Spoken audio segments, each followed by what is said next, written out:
ভারতে থাকা শেখ হাসিনাকে ইন্টারপোলের মাধ্যমে গ্রেফতার করে তাকে বাংলাদেশে পাঠাতে ভারতের প্রতি আহ্বান জানিয়েছেন সাবেক প্রধান বিচারপতি এস.কে. সিনহা। দুর্নীতির সাজায় 11 বছরের কারাদণ্ডপ্রাপ্ত সিনহা এখন কানাডায় আছেন। সম্প্রতি টাইম টেলিভিশনকে দেয়া এক সাক্ষাৎকারে এ মন্তব্য করেন তিনি। শেখ হাসিনা বর্তমানে দিল্লিতে অবস্থান করছে।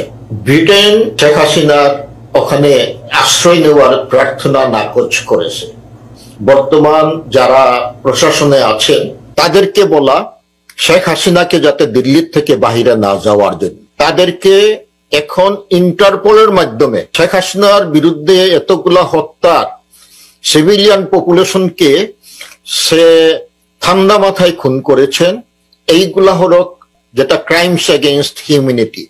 তাদেরকে যাতে কোনো দেশে আশ্রয় না দিতে পারে, দিল্লিকে বলা সেটা না দিতে এবং ইন্টারপোলের মাধ্যমে তাকে দেশে ফিরিয়ে আনা। তাকে ইন্টারপোলে যদি ওয়ারেন্ট ইস্যু হয় তাহলে পৃথিবীর কোনো এয়ারপোর্টে তাকে ঢুকতে দেওয়া হবে না এবং এই ইন্টারপোলই তাকে দেশে ফেরত পাঠাবে।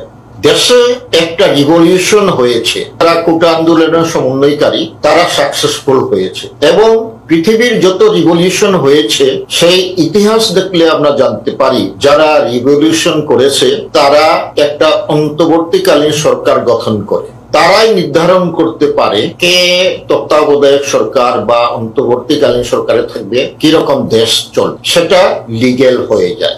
অথবা আরো একটা করা যেতে পারে যে প্রেসিডেন্ট আছেন, এই প্রেসিডেন্টকে বাধ্য করা তাকে পদত্যাগ করার জন্য।